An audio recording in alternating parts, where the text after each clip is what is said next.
This video is just a brief overview of the Outback Radian GS Load Center hybrid inverter charger system. This is the inverter and this is the distribution panel. One of the first things you'll do is you'll have to mount the inverter. Included with the system is a mounting plate. You will attach it to the wall and slide the inverter over the top of the lip that's mounted to the wall. At the bottom of the inverter, you'll see a base plate. You'll want to mount screws here. When you're installing both the back plate and the bottom plate, you'll want to make sure that you find studs for a sturdy installation. When mounting your distribution panel and inverter, you'll need to use the large bolts provided here for the inverter, for the here and for the back plate right here. You'll use these large spreader bolts to mount the distribution panel. You see at each corner there's a bulged out point that you'll mount these, and you'll need a longer drill bit, probably about a foot long. You've got the inverter set up on the wall. You're going to bring in the distribution panel. You'll pull in the wires right here for all the AC wiring. You'll pull it in tight, and if you come around this way, you'll see that there's 4 keyhole slots. You should line all 4 of them up. It should slide down and into spot. Once you get the distribution panel in those key slots, you probably need a unique way to get it tight. It is a tight spot in there. Here we've got a socket wrench that we're using with a Phillips head to tighten them up. So you'll have to see what works best for you or what's in your tool repertoire, but it is a little tighter fit to get that in. Distribution panel screwed on at those 4 points that we just showed you before. You're going to bring all the wires through and you're going to connect them to the tab. All of these are spring-loaded tabs. So all you do is you put the wire in the hole and then flip the switch down. So when they're all in, they're all going to be laying flat. When you receive it, they're all going to be open or up like that. Also, when you're in there, you're going to have to remember to do the ground bar up front here, and you've got your mate card, or your mate cord rather. You put that in the remote slot right there. Here's a very crude drawing of how the Outback will lay out.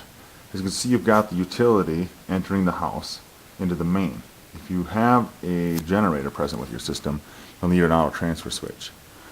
In the main, there'll be 2 breakers that feed the AC in of the Radian distribution panel. The AC out from the distribution panel will go to a sub panel.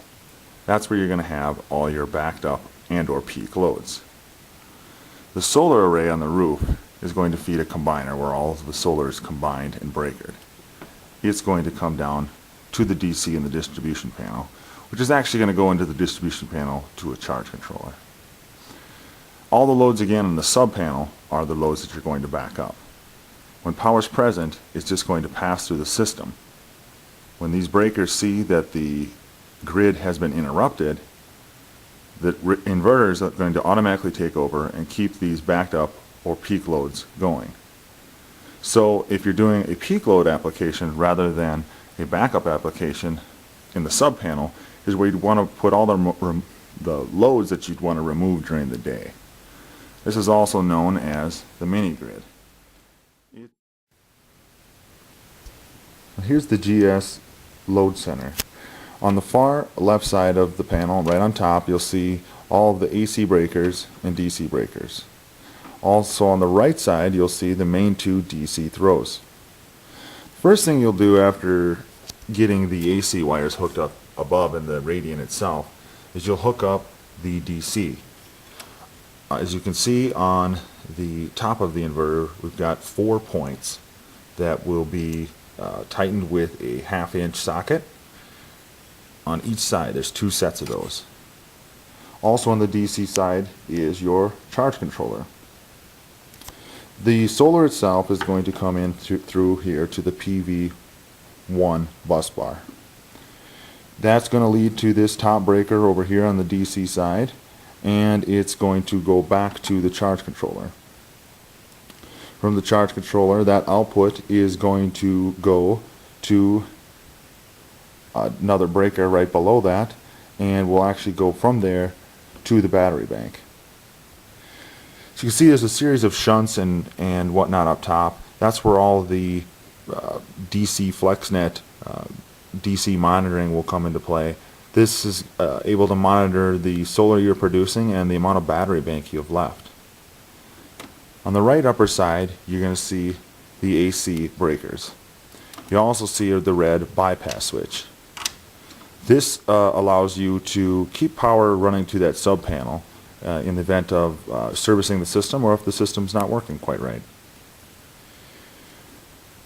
On the far right, you're going to see, I should say, in the middle of the distribution panel, but on the right of the AC breakers, you're going to see leg 1 and leg 2 for your generator in. In the middle, you're going to see the grid in, leg 1 and leg 2, red and black respectively. This is actually where you're going to hook the main into the distribution panel. The AC hot out legs are right here, one black, one red. Those are going to feed the sub panel or the peak power management loads.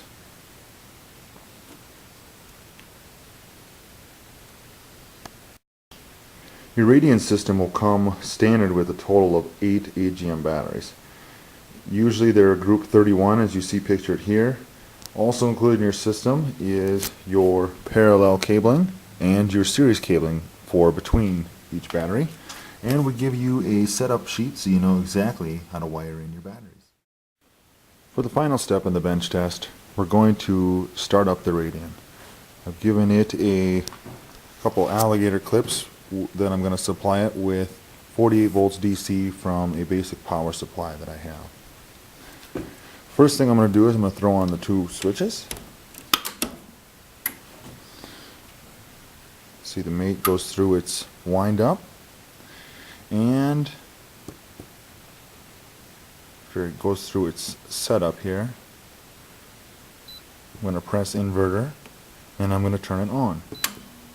You hear that hum as it starts, and if you look right here, you'll see that it's producing, says it's producing 242 volts alternating current.